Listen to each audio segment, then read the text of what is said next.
2 Kings chapter 18.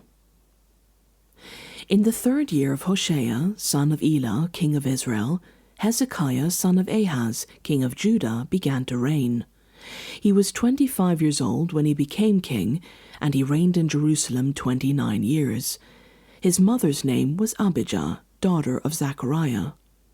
He did what was right in the eyes of the Lord, just as his father David had done. He removed the high places, smashed the sacred stones, and cut down the Asherah poles. He broke into pieces the bronze snake Moses had made, for up to that time the Israelites had been burning incense to it. It was called Nehushtan.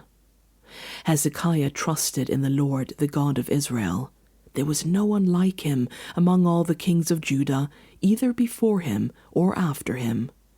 He held fast to the Lord and did not stop following him. He kept the commands the Lord had given Moses, and the Lord was with him.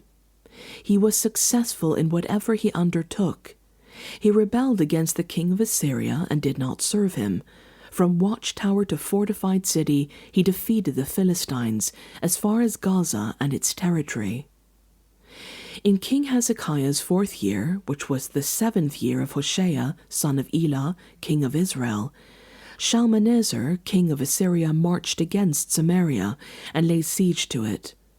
At the end of 3 years the Assyrians took it. So Samaria was captured in Hezekiah's 6th year, which was the 9th year of Hoshea, king of Israel.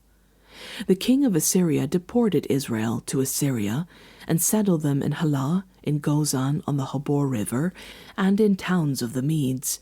This happened because they had not obeyed the Lord their God, but had violated his covenant.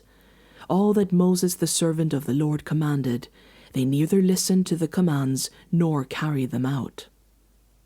In the 14th year of King Hezekiah's reign, Sennacherib, king of Assyria, attacked all the fortified cities of Judah and captured them. So Hezekiah, king of Judah, sent this message to the king of Assyria at Lachish: I have done wrong. Withdraw from me, and I will pay whatever you demand of me. The king of Assyria exacted from Hezekiah, king of Judah, 300 talents of silver and 30 talents of gold. So Hezekiah gave him all the silver that was found in the temple of the Lord and in the treasuries of the royal palace. At this time Hezekiah, king of Judah, stripped off the gold with which he had covered the doors and doorposts of the temple of the Lord, and gave it to the king of Assyria. The king of Assyria sent his supreme commander, his chief officer, and his field commander with a large army from Lachish to King Hezekiah at Jerusalem. They came up to Jerusalem and stopped at the aqueduct of the upper pool, on the road to the washerman's field. They called for the king, and Eliakim, son of Hilkiah, the palace administrator, Shebna the secretary, and Joah, son of Asaph the recorder, went out to them. The field commander said to them, Tell Hezekiah, this is what the great king, the king of Assyria, says. On what are you basing this confidence of yours? You say you have the counsel and the might for war, but you speak only empty words. On whom are you depending, that you rebel against me?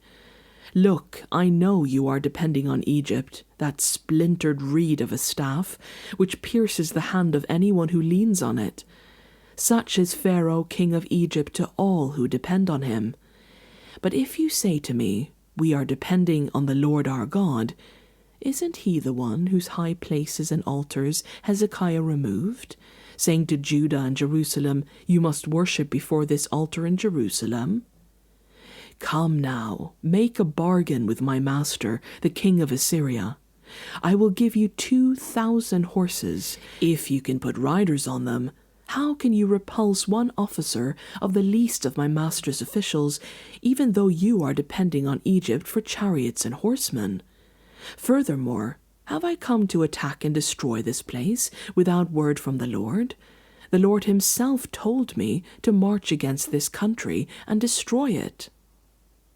Then Eliakim, son of Hilkiah, and Shebna and Joah said to the field commander, Please speak to your servant in Aramaic, since we understand it.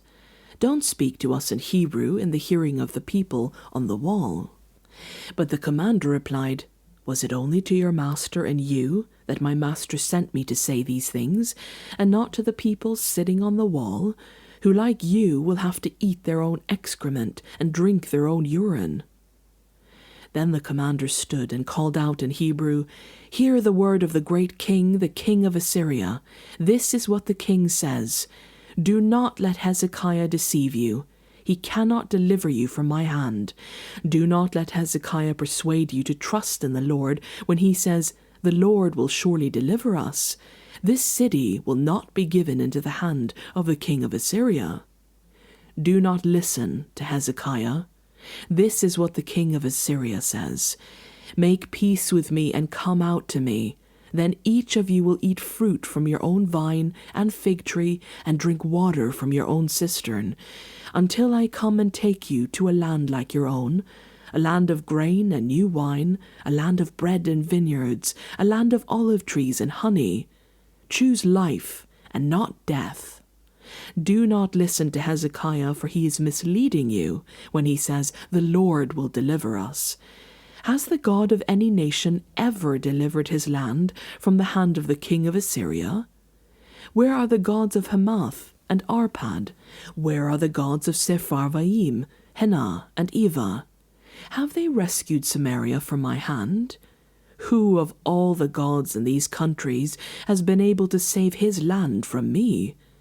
How then can the Lord deliver Jerusalem from my hand?" But the people remained silent and said nothing in reply, because the king had commanded, "Do not answer him." Then Eliakim, son of Hilkiah, the palace administrator, Shebna the secretary, and Joah, son of Asaph the recorder, went to Hezekiah with their clothes torn, and told him what the field commander had said.